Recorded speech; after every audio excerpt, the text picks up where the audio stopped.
Today as we come to the word, we're going to look at John chapter 14 verses 1. आज जैसे हम वचन की ओर बढ़ते हैं तो हम वचन में से आज मनन करेंगे यूहन्ना रचित सुसमाचार 14वें अध्याय का पहले आयत से। The verse says, "Let not your hearts be troubled." और यूहन्ना 14 के 1 में हम इस प्रकार पढ़ते हैं, तुम्हारा मन व्याकुल न हो। What are some of the things that cause our hearts to be troubled?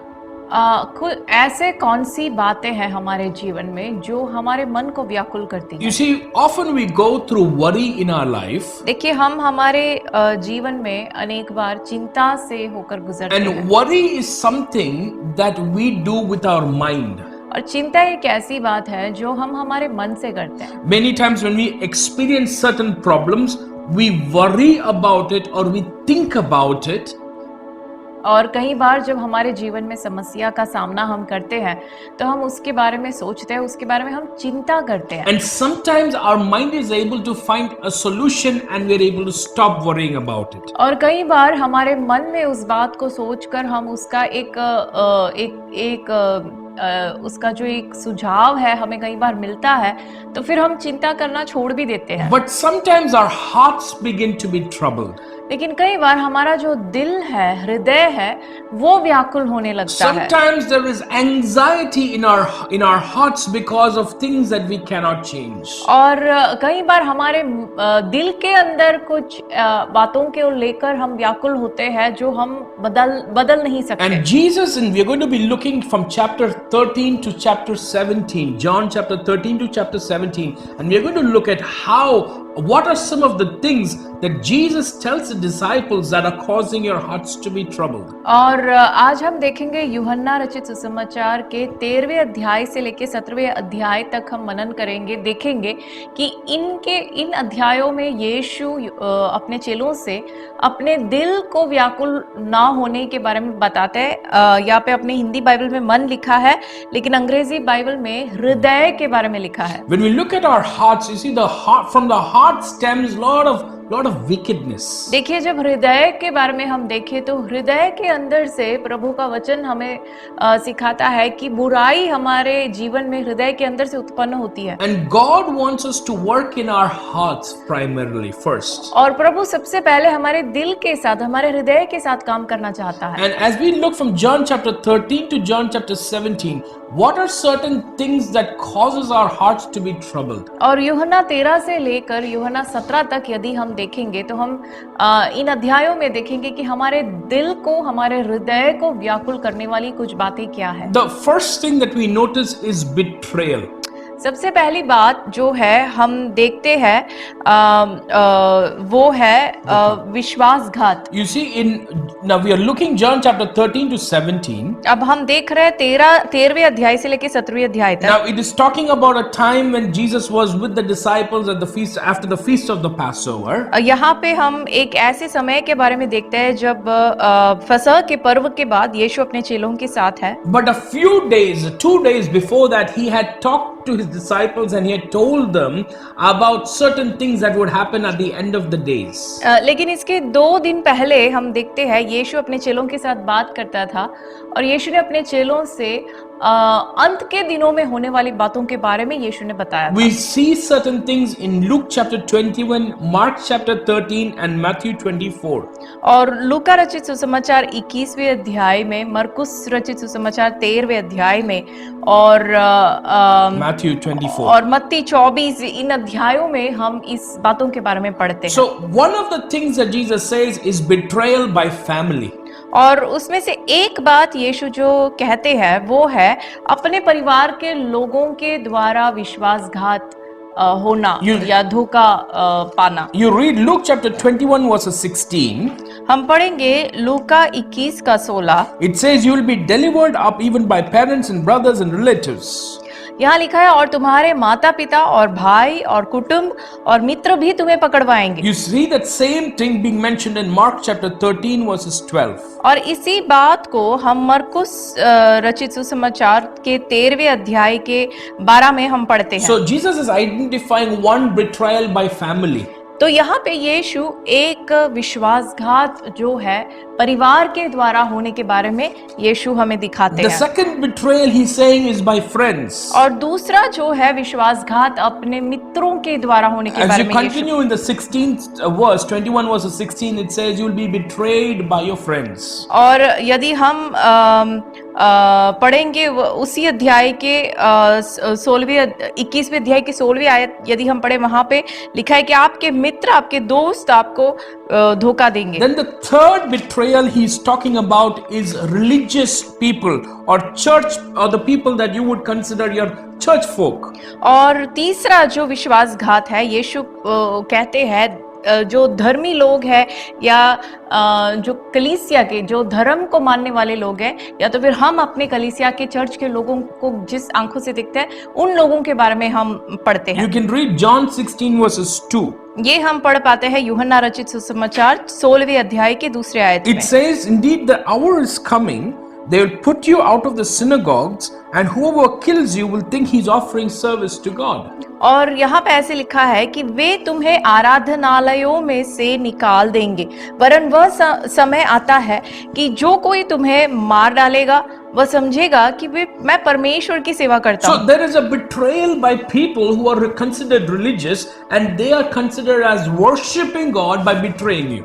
अब देखिए, हम ऐसा एक विश्वासघात को यहाँ देखते हैं जो परमेश्वर की सेवा करते हैं, जो धर्म को मानने वाले हैं, और वो आपको विश्वासघात या आपको धोखा देने से उनको यूं लगता है कि वो प्रभु की सेवा करते हैं। Another betrayal is Jesus identifying a betrayal by his own disciples. और दूसरा जो विश्वासघात है, यीशु अपने चेलों के द्वारा धोखा दिए जाने के बारे में बताते हैं। John chapter 13 verses 21. वो हम पढ़ पाते हैं यूहन्ना रचित सुसमाचार 13वें अध्याय के 21वें आयत में। It says, after saying these things, Jesus was troubled in his spirit, and he testified, truly, truly, I say to you, one of you will betray me.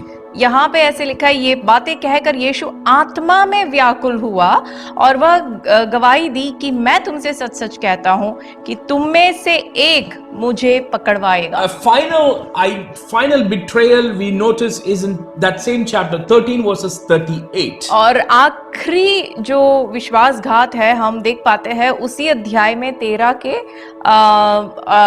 38वें आयत में। It is a betrayal we do to others. और वो ये है कि हम औरों को धोखा देते हैं। Peter would betray Jesus. पत्रस यीशु को धोखा देता है, And because of the betrayal he does to Jesus, he would be troubled. और क्योंकि उसने यीशु को धोखा दिया तो वो खुद व्याकुल हो गया। And we see the same thing, same experience, same emotions that Judas also feeling after betraying Jesus. He was troubled in his heart because of his betrayal. और यही भावना हम यूदा के जीवन में देखते हैं कि यूदा भी यीशु को धोखा देने के बाद उसके अंदर वो व्याकुल होता है। जो पत्रस का भावना था वही यूदा में भी है। So we see betrayal is one cause or one reason that Jesus identifies as being for our hearts to be troubled. तो देखिए, यीशु विश्वासघात को एक कारण के रूप में हमारे सामने रखते हैं जिसके कारण हमारा हृदय व्याकुल हो जाता And है। many of us, we have experienced that kind of betrayal. और हमें से अनेक लोग इस प्रकार के धोखेबाजी को हमारे जीवन में हमने महसूस किया Our है। family might have betrayed us. हमारे परिवार ने हमें धोखा दिया Our होगा। relatives might have betrayed us. हमारे रिश्तेदार के लोग हमें धोखा देते Our हैं। friends and the people that we consider as family or religious people might have betrayed us. हमारे मित्र, वे लोग जिनको हम परिवार समझते हैं, हमारे कलीसिया के लोग, ये सब हमें धोखा देते हैं। Sometimes we ourselves have betrayed others. और हम भी कई बार औरों को धोखा देते हैं। And so sometimes it becomes very difficult for us to have a calm heart, but rather we have a troubled heart. तो इसलिए कई बार हमारे लिए मुश्किल हो जाता है कि हमारा दिल शांत रहे और उसके जगह हमारे दिल के अंदर, हमारे हृदय के अंदर, आत्मा में हम व्याकुल रहते हैं। Jesus wants to tell those of you who have experienced betrayal or betrayed others, let not your hearts be troubled. तो यीशु उन लोगों से कहना चाहते हैं जिन्होंने इस तरह के विश्वासघात को महसूस किया है या किसी ने और किसी के साथ विश्वासघात किया है, उनसे प्रभु यीशु कहता है कि तुम्हारा दिल, तुम्हारा हृदय, तुम्हारा मन व्याकुल ना हो। The next thing that he says would cause you trouble in your heart, you see it in Matthew 24:6 and 7. और दूसरी बात जो यीशु आपके हृदय को विश्वासघात पहुंचने के बारे में या आपके हृदय व्याकुल होने के बारे में जो यीशु कहते हैं, वो हम देख पाते हैं मत्ती रचित सुसमाचार 24वें अध्याय का 6 और 7वें आयत It is में। talking about the end time signs in the nature. यहाँ पे प्रकृति में अंत के समय के जो चिन्ह है उसके बारे में हम पढ़ते हैं। It talks about sickness. यहाँ पे हम बीमारी के बारे में It पढ़ते talks हैं, about wars, युद्ध के बारे में पढ़ते हैं, rumors of wars. और लड़ाई और युद्ध के समाचार के बारे में It पढ़ते talks हैं, about famines and earthquakes. और यहाँ पे हम पढ़ते हैं भूकंप के बारे में पढ़ते हैं और अकाल के बारे में पढ़ते हैं। So a lot of these things that are happening in the world, especially that we see in the news, these things causes trouble in our hearts. और खासकर ये सारी बातें जो आजकल हम अखबार में और समाचार में हम पढ़ते हैं, सुनते हैं, ये सब हमारे चारों तरफ जो हो रहा है, इसके कारण हमारा जो हृदय है व्याकुल हो सकता है। We want to hear God's word telling us, let not our hearts be troubled. और इसीलिए परमेश्वर का वचन से हमें ये सुनना जरूरी है कि आपका हृदय व्याकुल ना हो। Luke chapter 21 verses 12 tells us the next thing that causes us to have a troubled heart. लूका रचित सुसमाचार 21वें अध्याय के 12वीं आयत में अगली बात को हमें वहां पे प्रभु हमसे दिखाता है जिसके कारण हमारा हृदय व्याकुल हो And सकता है, that is persecution. और वो है सताव। And I'm telling you, in these days, we are seeing persecution happening to those who believe the Lord all around the world. और मैं आपसे कहना चाहूंगा कि आजकल हमारे चारों तरफ हम जो प्रभु यीशु में विश्वास करते हैं उनके ऊपर जो उत्पीड़न होता है, जो सताव होता है, वो पूरे संसार भर में हम देख पाते हैं। We see it all around the world in different countries. और अलग-अलग देशों में, अलग-अलग राज्यों में, अलग-अलग प्रांतों में हम इस बात को देख पाते हैं। In some places it is physical persecution. और कुछ देशों में जो है शारीरिक रूप में उनके ऊपर उत्पीड़न होता For है, some people it is psychological and emotional persecution. और कुछ जगहों पे मानसिक रूप में भावनाओं के साथ उनके साथ उत्पीड़न किया But जाता है। God wants to remind those of us who are persecuted लेकिन प्रभु हमें ये इस बात को स्मरण दिलाता है, हमें से वे लोग जो पीड़ित है, जो सताव से होकर गुजरते हैं, God wants to say, let not your hearts be troubled. प्रभु हमसे कहता है कि तुम्हारा दिल व्याकुल ना हो। The next thing is in Matthew 24 to 26. और अगली बात प्रभु यीशु हमसे कहता है मत्ती रचित सुसमाचार 24वें अध्याय के 24वें आयत से लेके 26वें आयत तक। We see over there wrong teachings are coming into the church. यहाँ पे हम देख पाते हैं कि कलीसिया के अंदर गलत शिक्षा आती है। And we see Paul, that was a great example. Paul was so troubled by wrong teachings and wrong doctrines that were coming into the church. और हम पौलुस के जीवन में देख सकते हैं कि गलत शिक्षा कलीसिया के अंदर आने के कारण पौलुस कितना व्याकुल होता है। Many times we find in the church today wrong doctrines are being preached and being celebrated all around. और कई बार हम देखते हैं आजकल कलीसियाओं के अंदर गलत शिक्षाओं को सिखाया जाता है और उसको लेकर लोग आनंदित होते हैं। And we see a lot of people flocking to these wrong teachings also. और कई बार जहाँ पे गलत शिक्षा सिखाया जाता है, अनेक लोग उसका पालन भी उसके पीछे हो लेते हैं। I want you to be very, very careful when we hear the word of God. और मैं चाहूंगा कि आप सचेत रहे कि जब आप परमेश्वर का वचन सुनते हैं, Be careful to always, whatever you hear, to cross-check it with the Bible that you have in your hand. आप किसी भी प्रचारक को प्रचार करते आप सुनते हो, उनका जो कुछ भी वो बोलते हैं, परमेश्वर के वचन के साथ आप उसे तुलना कर पढ़कर उसे परख कर देखें। When you examine it. At the same time, I want you to be aware, God says, let not your hearts be troubled. और जब आप इस प्रकार परख कर देखेंगे तो साथ ही साथ आप इस बात को भी याद रखिए, परमेश्वर का वचन कहता है कि आपका दिल व्याकुल ना हो। The fifth thing that God says that is causing their hearts to be troubled is the loss of life or death. और पांचवी आयत प्रभु यीशु कहते हैं उनके हृदय व्याकुल क्यों होता है, क्योंकि मृत्यु के कारण या जीवन के अंत के कारण। I'm going to mention different verses or references. और मैं कुछ आयतों को अभी बताना चाहूंगा। From John chapter 13 to John chapter 17, we're not going to read it, but I want you to count how many references I say. मैं नहीं चाहता कि हम इसे पढ़े, लेकिन मैं कुछ आयतों को आपके सामने रखूंगा। मैं चाहूंगा कि आप इसको गिनकर देखिए कि कितनी आयत मैं आपके सामने रख रहा हूँ। After I mention all the references by visual, can you show me how many references or how many verses you think I have said? मैं इन आयतों को आपके सामने पढ़कर बताना चाहूंगा। इसके जो रेफरेंस है मैं पढ़ता हूँ, इसके बाद आप मुझे सुनकर मुझे अपने हाथों अपनी उंगली दिखाकर मुझे बता सकते हैं कि कितने आयतों के बारे में मैंने आपके सामने अभी रखा। John chapter 13 verses 1, यूहन्ना रचित सुसमाचार 13वें अध्याय का पहला आयत, 3, तीसरा आयत, 33, 33वां आयत, 36, 36वां आयत, 14 verses 2, यूहन्ना 14 का दूसरा आयत, 4, चौथा आयत, 12, 12वां आयत, 8, 28वां आयत, 16 verses 5, 16वें अध्याय का 5वां आयत, 7, 7वां आयत, 10, 10वां आयत, 16, 16वां आयत, 28, 28वां आयत, 17 verses 11, 17वें अध्याय का 11वां आयत and 23. और 13वां आयत। How many references did I just now give you? अभी मैंने आपके सामने कितने रेफरेंस को रखे? If you notice, you are not able to use your fingers to show it because it's more than your 10 fingers. आप अपने उंगली दिखाकर मुझे इन आंकड़े को रख नहीं सकते। इसका कारण यह है कि आपके 10 उंगलियों से बढ़कर है ये reference. You know, my daughter is right now pointing her fingers and she's pointing to her toes and showing me the number of times it's been mentioned. और मेरी बेटी वहां पे खड़ी मुझे अपने हाथों की उंगलियों के साथ, पैरों की उंगलियों के साथ वो मुझे दिखा रही है कि कितने रेफरेंस मैंने बताए।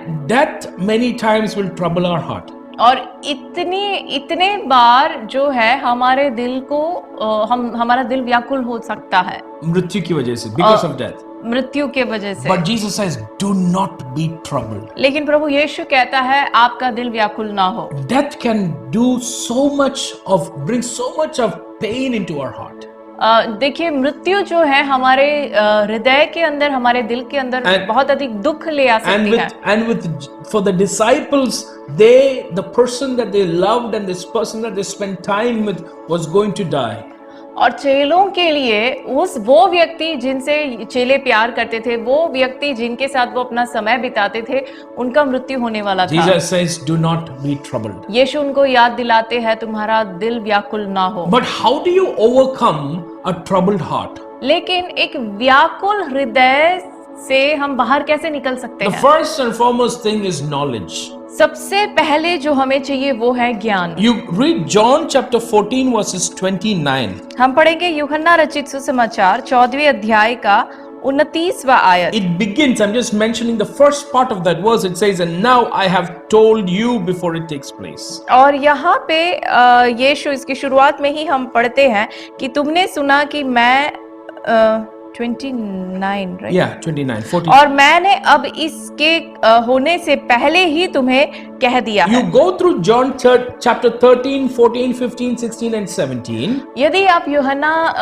के जो सुसमाचार है 13वें अध्याय से लेकर 17वें अध्याय तक पढ़े, you will begin and just count the number of times he says, I have told you or I have told you these things. तो और इन अध्यायों में पढ़ते वक्त यदि आप इस बात का ध्यान दें कि कितनी बार यीशु इस बात को कहते हैं कि मैंने तुम्हें पहले से कह दिया या मैंने तुम्हें कहा है, इस बात को यदि आप पढ़े। From this we understand how we get knowledge. तो इसमें से हम समझ सकते हैं कि हमें ज्ञान कैसे मिलता है, कहाँ से मिलता है। Jesus was telling his disciples, you will be able to still your troubled hearts when you get knowledge, and the way you get knowledge is by listening to what I have said. यीशु अपने चेलों से कहते हैं कि आपका जो व्याकुल हृदय है, व्याकुल हृदय को आप शांत कैसे कर सकते हो? जब आप शांत कर सकते हो, लेकिन कैसे कर पाओगे? जब आप मेरे बातों को जो मैंने आपको कही है उसे सुनो। We want our hearts to be not troubled, but we do not want to gain this knowledge of God. लेकिन हम जो है प्रभु यीशु ने जो दी हुई जो ज्ञान है, उस ज्ञान को पाना नहीं चाहते। हम अपने दिल को व्याकुल होने से बचाना तो चाहते हैं, लेकिन इस ज्ञान को पाना नहीं चाहते। Unless we get the knowledge of God, we cannot calm our troubled heart. जब तक हम परमेश्वर से दी गई इस ज्ञान को न पाए, तब तक हम हमारे व्याकुल हृदय को शांत नहीं कर सकते। Where do we get the knowledge of God? हमें ये ज्ञान कहाँ से मिलता Where है? do we get to hear what Jesus has taught? जो यीशु ने हमें सिखाया वो हम कहाँ से सुन पाते हैं? We have all these words written down and captured and given to us in the form of a book, and we call it the Bible. और ये सारी बातें जो यीशु ने कही है, ये सब लिख कर प्रिंट कर हमारे हाथों में किताब के रूप में दी गई है, और इस किताब को हम बाइबल कहते हैं। If you want your heart not to be troubled, start reading your Bible. यदि आप चाहते हैं कि आपका दिल व्याकुल ना होए, तो अपना बाइबल पढ़ना शुरू For the करें। person who does not know God, they will always be troubled because they do not know the word of God. देखिए, जो व्यक्ति प्रभु यीशु को नहीं जानते, जो परमेश्वर को नहीं जानते, उनका हृदय व्याकुल होगा ही, क्योंकि वो वचन को नहीं जानते। But we have the word of God, and the word of God tells us what is going to be happening in these last days and what we need to do to face these last लेकिन days. हमारे हाथ में परमेश्वर का वचन है। परमेश्वर का वचन हमें समझाता है कि हमें इस अंत के दिनों में करना क्या है, अंत के दिनों में होना क्या है। तो अगर हम इसे और हमें ये पढ़ना है। Jesus knew that his disciples would not pay attention to what he had said. यीशु जानते थे कि उसके चेले उन बातों के ऊपर ध्यान नहीं देंगे जिन बातों को यीशु ने उनसे कही है। When they see his demise, when they see his death, और खासकर जब यीशु का मृत्यु होगा, जब वो उनके आंखों के सामने यीशु को मरते हुए देखेंगे, तो उसकी बातों को वो भूल जाएंगे। when they experience persecution from the government and people from outside, जब वो सरकार की ओर से, अपने चारों तरफ के लोगों की ओर से जब वो सताव को, उत्पीड़न को अनुभव करेंगे, they will forget his words. तब यीशु के बातों को वो भूल जाएंगे। That is why Jesus kept reminding them. You count from John chapter 13 to 17. If you begin to count the number of times Jesus says, I have told you so, I have told you so, I have reminded you. और इसीलिए यीशु उनको बार बार याद दिलाते हैं। आप यदि यूहन्ना रचित सुसमाचार के 13वें अध्याय से लेकर 17वें अध्याय तक पढ़े, और पढ़ते वक्त यदि आप गिनते जाए, आप देख पाओगे अनेक बार यीशु बार बार उनसे कहते हैं, मैंने तुम्हें पहले से ही बता दिया है, मैंने तुम्हें बता दिया है, मैंने तुम्हें कहा है। इस प्रकार यीशु बार बार उन्हें याद दिलाते हैं। John chapter 13 to 17 is considered as his farewell discourse, or the message he gives to his disciples before he leaves. और यीशु के अपने चेलों से विदा होने से पहले यीशु उनसे बात करते हैं। उन बातों को 13वें अध्याय से लेकर 17वें अध्याय तक लिखी गई है। इन्हें ये माना जाता है कि उनके आखिरी वचन थे, अपने विदाई से पहले बताने वाली बातें थे। We now have this in our hands. अभी हमारे हाथों में ये पुस्तक है। The second thing that we need to do, or we need to have no trouble in our hearts, is a servant attitude. और हमारे दूसरी बात जो हमारे अंदर जो दिल को व्याकुल ना होना या व्याकुलता न आने से, अगर व्याकुलता से अपने आप को बचाना है, तो दूसरी बात ये है कि एक दास का एटीट्यूड हमारे अंदर हो। John chapter 13 to 17. और यूहन्ना 13वें अध्याय का 13 से लेके 17 तक We see over there Jesus washing the feet of his disciples. यहाँ हम देख पाते हैं यीशु अपने चेलों के पैर को धोते हैं। And then after he washes his disciples, when he was washing his, Peter says, no, Jesus, don't wash my feet. और यहाँ पे हम पढ़ते हैं जैसे वो अपने चेलों के हृदय को, अपने चेलों के पैरों को धोते हैं, तो पतरस कहता है, नहीं यीशु मेरे पैर को ना धोए। Jesus then begins to tell them, teach them something. तो वहां पे यीशु उनको कुछ सिखाने लगते He हैं। says in the 13 to 17, we'll just read. It says, you call me teacher and Lord, and rightly so, for that I am. और 13वें आयत में यीशु कहते हैं कि तुम मुझे गुरु और प्रभु कहते हो और भला कहते हो क्योंकि मैं वही हूँ। Now that I have washed your feet, यदि मैंने प्रभु और गुरु होकर तुम्हारे पाँव धोए, you should also wash one another's feet. तो तुम्हें भी एक दूसरे के पाँव धोना चाहिए, I have set you an example so that you should do as I have done. क्योंकि मैंने तुम्हें नमूना दिखा दिया है कि जैसा मैंने तुम्हारे साथ किया है तुम भी वैसा ही किया करो। I tell you, no servant is greater than his master, nor is a messenger greater than the one who sent him. मैं तुमसे सच सच कहता हूँ, दास अपने स्वामी से बड़ा नहीं और न भेजा हुआ अपने भेजने वाले से। And then he says, now that you know these things, you will be blessed if you do them. और फिर उसके 17वें आयत में यीशु कहता है, तुम तो ये बातें जानते हो और यदि उन पर चलो तो धन्य हो। You know, one of the struggles, one of the reasons why our hearts are troubled is because we do not assume a servant attitude, but we assume a master's position. देखिए, एक कारण जिसके वजह से हमारा दिल व्याकुल रहता है वो ये है कि हम एक दास का एटीट्यूड हमारे अंदर नहीं होता, उसके जगह हम हमारा एटीट्यूड जो होता है एक स्वामी का, एक बॉस का एटीट्यूड होता है। Whenever we assume the master's position, जब हमारा जो पद है, यदि हमें ऐसे लगता है कि मैं एक स्वामी हूँ, then our hearts begin to be troubled. तब हमारा दिल जो है हृदय व्याकुल होने लगता Do है। you know why? आप जानते हो क्यों? Because we are not in the master's position. क्योंकि हमें परमेश्वर ने उस पद पे रखा ही नहीं है। He is the master. He is the Lord. स्वामी तो वो है, We serve him. हम उसकी सेवा But करते when हैं। the servant assumes the master's position, the servant has nobody else to look to for strength. लेकिन जब दास स्वामी का रूप लेता है, जब दास अपने स्वामी के स्थान पे अपने आप को देखता है, तो फिर दास को और अपने उद्धार के लिए या अपने सहायता के लिए देखने के लिए और कोई नहीं है। Who does a master ask for help? एक स्वामी किससे अपनी मदद मांगता है? Many times our hearts are troubled because when we think of ourselves as a master, we look at others as servants.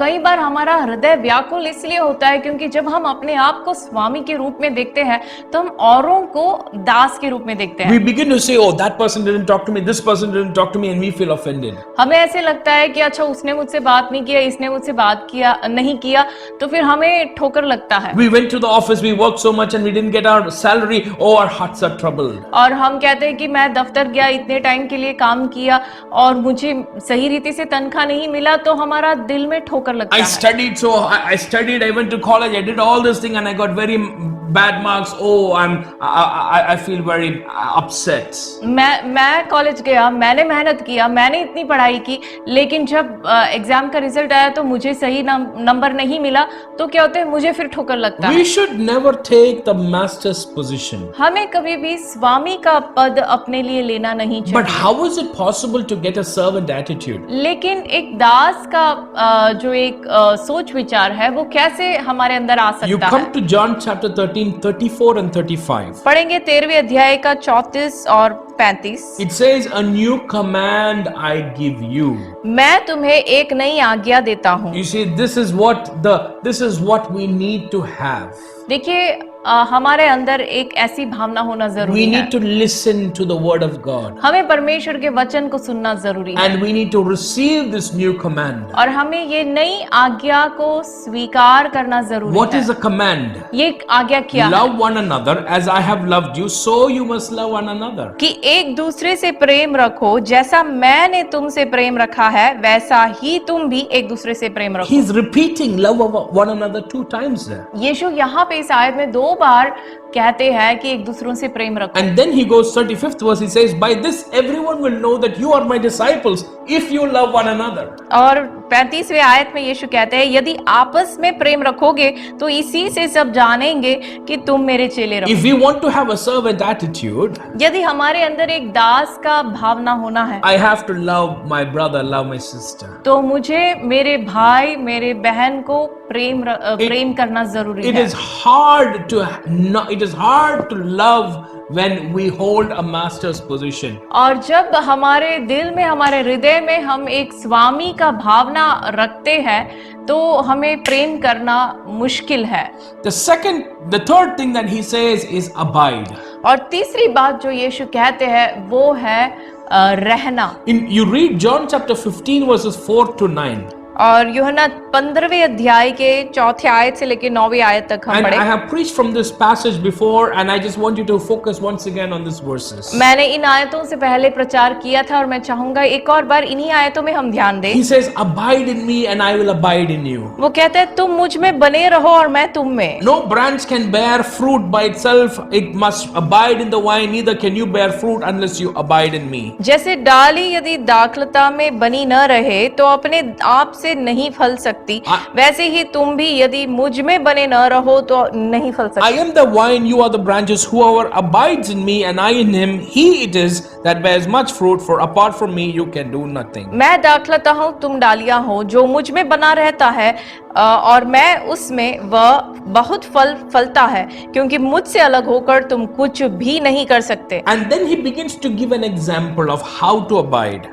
और उसके बाद यीशु एक उदाहरण देते हैं कि कैसे हम उसमें बने He रहे। says, "I am the vine; you are the branches." वो कहते हैं मैं दाखलता हूँ, तुम डालियां हो। The branches need to abide in the vine.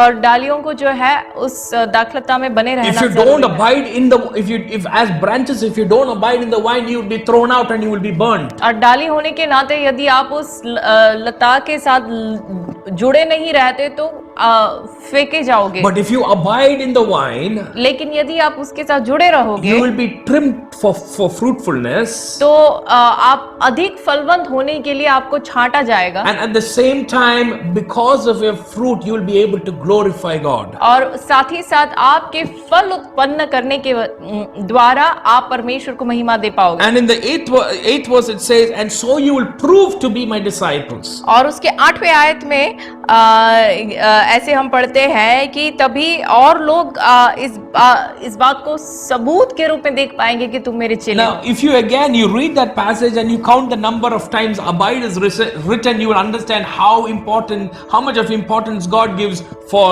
abiding in Him. और इस भाग को यदि आप दोबारा पढ़ोगे और देखोगे कितनी बार यहाँ पे यीशु बने रहने के बारे में पढ़ते हैं, तो प्रभु यीशु के लिए, परमेश्वर के लिए उसमें हमारा उसमें बने रहना कितना महत्वपूर्ण है ये हम देख पाएंगे। But how do you abide? लेकिन आप कैसे बने रहेंगे? I mean, Jesus is giving a picture of a branch and a vine. यीशु एक दाखलता और उसकी डाली का एक चित्र हमारे सामने रखते हैं। But I am not a branch. I am a human being. लेकिन मैं कोई डाली नहीं हूँ, मैं तो एक इंसान हूँ। So how do you abide? तो मैं कैसे बना रहूं? John chapter 15 verses 10 and 11. यूहन्ना 15 के 10 और 11। You read over there, it says, "If you keep my commandments." वहां लिखा है यदि तुम मेरी आज्ञाओं को मानोगे।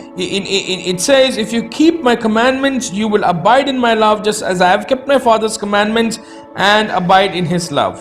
और यदि तुम मेरे आज्ञाओं को मानोगे तो मेरे प्रेम में बने रहोगे, जैसे कि मैंने अपने पिता के आज्ञाओं को माना है और उसके प्रेम में बना रहता So हूँ। Jesus is telling you need to obey my teachings. तो यीशु कहते हैं कि आपको मेरे शिक्षाओं को पालन करना It जरूरी is है। so simple. ये बहुत ही सरल है। Abiding is possible when there is obedience. बने रहना तब होता है जब आज्ञाकारी हम बनते हैं। That is the one thing that we tell God we cannot do. और वही एक बात हम परमेश्वर से कहते हैं कि प्रभु हम नहीं कर सकते। God, you ask me anything, प्रभु तुम मुझसे कुछ भी मांग but ले, don't ask me to obey. लेकिन आज्ञाकारी होने के लिए मुझसे मत कहें। I mean, how can we do anything for God if we do not obey? हम कैसे प्रभु के लिए कुछ कर सकते हैं जब हम उसकी आज्ञाओं का पालन नहीं कर सकते? If we don't, Jesus gives his own example there. You read John 15 and John chapter 15 further on. और यदि इस 15वें अध्याय को यहाँ से लेके अगर हम आगे पढ़े तो यीशु अपने उदाहरण देखकर हमसे इस बात के बारे में इस बात से बात करते हैं। I have obeyed the Father. यीशु कहते हैं कि मैंने पिता का आज्ञा पालन किया है। And because I have obeyed the Father, I abide in Him. और क्योंकि मैंने उसका आज्ञा पालन किया है तो मैं उसमें बना रहता हूँ। The Bible is so simple. वचन जो है, परमेश्वर का वचन जो है बहुत ही सरल है। I don't know if you have children, you will notice one thing. यदि आपके घर में बच्चे हैं तो आपने ध्यान दिया होगा, They love you so much. वो आपसे बहुत प्रेम करते हैं, But if you ask them to obey you, लेकिन यदि आप उनसे आज्ञा पालन करने को कहोगे, they find a lot of difficulty in doing that. तो उनको आज्ञा पालन करना बहुत ही मुश्किल है। My children are looking at me and asking me, "Who are you talking about?" हमारे पीछे बच्चे जो है पीछे से इशारा कर कर हमसे पूछ रहे कि आप किसकी बात कर रहे हो। Obedience is very difficult आज्ञा पालन करना बहुत ही मुश्किल है, because we assume the master's position. क्योंकि हम जो है एक स्वामी का पद, हम उस भावना में हम अपने आप को देखते हैं। We do not want to study the word of God. हम परमेश्वर का वचन मनन करना नहीं चाहते। You know, it has come to a point that people go to a church so that they can have what the pastor has studied from the word, he can give it to us in 20 minutes. और आजकल लोग कलीसिया में एक ऐसी भावना के साथ जाते हैं कि पास्टर जो वचन से सीखते हैं वो हमें 20 मिनट के अंदर वो हमें कैप्सूल के रूप में हमें दे दे। I don't know, if you were in school, you know, there would be always these studious children. और यदि आप स्कूल में जब गए थे, इस बात को यदि आप याद करोगे, आपको याद होगा कि हमेशा कुछ पढ़ाकू बच्चे होते हैं। When they receive when the teacher tells the homework, they'll immediately write down the homework. जब जैसे ही टीचर होमवर्क करने के बारे में कुछ या कोई किसी भी इंस्ट्रक्शन को देते हैं तो वो बच्चे जल्दी से लिख लेते हैं। After they write down the homework, they'll go home and immediately they'll finish their homework. और ये सब करने के बाद घर जाके भी वो जल्दी से अपना काम निपटा देते हैं। When the deadline comes for the homework to be submitted, और जब होमवर्क सबमिट करने का टाइम आता है, we know who to catch. तो हमें पता है किस बच्चे के पास जाके किसका नोटबुक लेना है। We'll go and ask them, your homework is over, please give me. हम कहते हैं आपने होमवर्क कर लिया है ना, मुझे भी दे दो। Then the other person also says, your homework is over, please, no, मुझे भी दे दो। और दूसरा व्यक्ति भी आके कहेगा यार मुझे भी दे, मुझे भी दे। My father had this thing, my mother had this thing, my grandmother did, so please give me homework. और हम भी कहते, और फिर और लोग भी कहते हैं कि मेरे घर पे ऐसे ऐसे काम था, मैं कर नहीं पाया, यार मुझे दे दे। The funny thing is that the child who did the homework initially will get lesser mark than the child who copied it from him. और कई बार ऐसे होता है कि जो मेहनती बच्चा जो मेहनत करता है उसको कई बार कम आंकड़े मिलते हैं दूसरे बच्चे के तुलना में। God has called us to obey the word of God. परमेश्वर ने हमें वचन का पालन करने को बुलाया है। And in obedience we are able to abide in Him. और आज्ञाकारी हो अगर हम होए तो हम उसमें बने रहते हैं। The last thing to not have a troubled heart is this. और आखिरी बात, हृदय को व्याकुल न होने से जो हमें मदद करती है वो ये है, It is the Holy Spirit. वो है पवित्र आत्मा। And we will not be able to talk much about the Holy Spirit, but the Holy Spirit is such a beautiful person.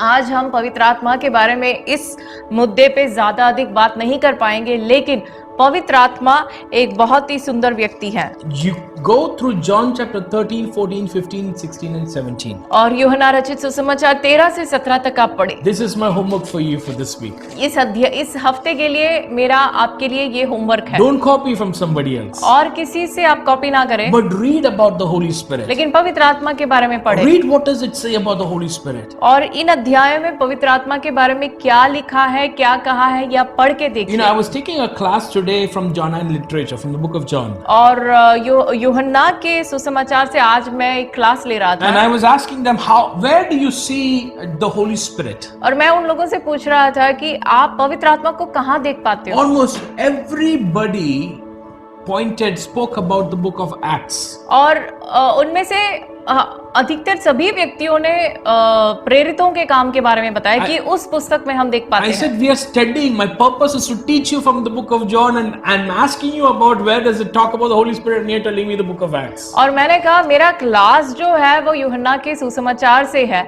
और मैं आपको इसी में से सिखा रहा हूँ, और मैं आपसे पूछता हूँ कहाँ हम पाएंगे और आप मुझे बता रहे हो प्रेरितों के काम में पाएंगे। The reason is, उसका कारण ये है, in the book of Acts we see the power of the Holy Spirit. इसका कारण ये है कि प्रेरितों के काम जो पुस्तक है उस पुस्तक में हम पवित्र आत्मा के सामर्थ्य के बारे में हम We पढ़ते see हैं। how he uses how through the power of the Holy Spirit, the disciples and the apostles were doing miracles and miracles and miracles. और हम देखते हैं कि पवित्र आत्मा के सामर्थ्य के द्वारा परमेश्वर के जो चेले हैं कि अचंभित काम एक के बाद कैसे करते थे, वो हम देखते हैं वहां And पे। so we focus on the works of the Holy Spirit तो वहां often. पे हम पवित्र आत्मा के काम के ऊपर हमारा ध्यान है। But John begins to show the Holy Spirit as the person. लेकिन यूहन्ना जो है पवित्र आत्मा को एक व्यक्ति के रूप में हमें हमारे सामने रखता है। He says in that chapter, he says, I will not leave you. Jesus says, I will not leave you as orphans. और वहां पे हम देखते यीशु कहते हैं कि मैं तुम्हें अनाथ होकर नहीं I छोड़ूंगा, will be with you forever. मैं आपके साथ हमेशा रहूंगा। Just like I was with you, the Holy Spirit will be with you, he tells Just- his disciples. वो अपने चेलों से कहता है कि जैसा मैं तुम्हारे साथ था बिल्कुल वैसा ही पवित्र आत्मा तुम्हारे साथ रहेगा। The Holy Spirit is a person who is walking alongside with us. पवित्र आत्मा एक व्यक्ति है जो हमारे साथ चलता है। Many times our hearts will get troubled in this world. और कई बार हमारा जो दिल है इस संसार में हम व्याकुल हो जाएंगे। The things that we read in the newspaper, अखबार में जो बातें हम पढ़ते the हैं, people who behave with us, हमारे साथ जिन लोगों के साथ हमारा व्यवहार है, वार्तालाप है, उनके व्यवहार से हम व्याकुल होते हैं। the persecution that we receive from others that we call religious people. और लोगों के द्वारा जिनको हम धर्म के लोग कहते हैं, उनके द्वारा जो सताव हमें मिलता है, The betrayal that we experience by word or by deed from certain people. और कुछ लोगों के शब्दों के द्वारा, कुछ लोगों के व्यवहार के द्वारा जो एक विश्वासघात जो हम महसूस करते हैं, The wrong teachings that we hear, जो गलत शिक्षाओं के बारे में हम सुनते हैं, many times our hearts will get troubled. ये सब के वजह से हमारा दिल जो है, हमारा हृदय व्याकुल हो At जाता है। that time, all we have to do is welcome Holy Spirit. उस वक्त हमें क्या करना है? इस पवित्र आत्मा जो व्यक्ति है उन्हें हमें स्वागत We are करना all है। in our homes. We are all watching this in our homes. हम सब अपने अपने घरों में हैं, अपने अपने घरों से हम इसे देख रहे हैं। But in our home, we can ask the Holy Spirit to come. लेकिन हमारे घर में हम पवित्र आत्मा को स्वागत कर We सकते can हैं। welcome the Holy Spirit and ask Him, God, what do I do next? हम पवित्र आत्मा को स्वागत करें, पवित्र आत्मा से पूछे कि मैं अब अगला मेरा कदम क्या है, मुझे क्या करना है। Holy Spirit, I don't have strength to do this. Give me strength. पवित्र आत्मा, मुझे ये करने के लिए सामर्थ्य नहीं है, तो मुझे सामर्थ्य दे। The Holy Spirit will always cause you to love Jesus more. और पवित्र आत्मा हमेशा आपको यीशु से अधिक प्यार करने में वो आपको आगे ले The चलेगा। Holy Spirit will always cause you to utter the word Abba, Father. और पवित्र आत्मा आपको मदद करेगा पिता को अब्बा या पिता कर बुलाने के लिए, वो आपको मदद The करेगा। Holy Spirit will work in your heart that is made of stone to become a heart of flesh that will respond to God. और पवित्र आत्मा आपके हृदय से बात करेगा, ऐसा जो दिल जो कठोर हो चुका है, ऐसे कठोर दिल को नरम बनाने में पवित्र आत्मा काम करता The है। Holy Spirit will remove the master mentality and give you a servant heart. और हमारे हृदय के अंदर जो एक स्वामी का भावना आ चुका है, उस भावना को हटाकर एक दास के रूप को धारण करने में पवित्र आत्मा हमें मदद I करेगा। want you to close your eyes for a moment. मैं चाहूंगा कुछ क्षण के लिए हम अपनी आंखों को बंद करें, Bow your heads अपने सिरों को झुकाए and say, Welcome, Holy Spirit. और पवित्र आत्मा को स्वागत करें। Welcome, Holy Spirit. पवित्र आत्मा, हम तुझे स्वागत करते हैं। My heart is troubled मेरा दिल व्याकुल है, with so many things. बहुत सारी चीजों से मेरा दिल व्याकुल है, But Holy Spirit, come. लेकिन पवित्र आत्मा, इस वक्त मैं तुझे स्वागत I करता हूँ। need your presence right now. तेरी उपस्थिति मुझे इस वक्त चाहिए। Just stretch out your hands and say, Welcome. अपने हाथों को बढ़ाकर पवित्र आत्मा को स्वागत करो, उसे कहे पवित्र आत्मा तेरा स्वागत। Welcome, Holy Spirit. स्वागत हो पवित्र आत्मा, I need you right now. इस वक्त मुझे तेरी जरूरत I है। am an orphan. मैं अनाथ हूँ, I am an orphan. मैं अनाथ हूँ, I have nobody. मुझे कोई नहीं I है। am struggling with certain sins. मैं कुछ पापों को लेकर संघर्ष कर रहा I am हूँ, struggling with certain questions. मैं कुछ सवालों को लेकर संघर्ष कर I रहा am हूँ, afraid. मुझे डर लगता है। Welcome, Holy Spirit. पवित्र आत्मा तेरा स्वागत I हो, need you. मुझे तेरी जरूरत है। Allow Him to touch you right now. पवित्र आत्मा को अनुमति दे कि वो आपको स्पर्श करे। Father, right now we pray, oh God, touch us. Touch us. Help us to experience the power of the Holy Spirit and the intimate touch of the Holy Spirit and the changing work of the Holy Spirit who will cause us to call Jesus as Lord and welcome ourselves into our relationship with the Father. I pray for each and every single person watching, oh God. We pray, oh God, that the anointing of the Holy Spirit will right now touch them. And right now, oh Lord, minister to them. Those who are broken in their heart, those who are crying through the night, those who are filled with sorrow because of situations and people. Welcome, Holy Spirit. Welcome and touch them right now in their homes. We pray that the presence of the Holy Spirit will be so strong that they will wake up out of their stupor, and they will be filled with joy right now. That they will wake up, Lord, right now, and they will be filled with joy right now. May the joy of the Lord fill their hearts right now in the name of Jesus. May the presence of God bring about a joy that causes them, oh Lord God, to rejoice in the Lord, and rejoice in the Lord always. Thank you for hearing our prayer, oh Father. In Jesus' name we pray. Amen. Amen.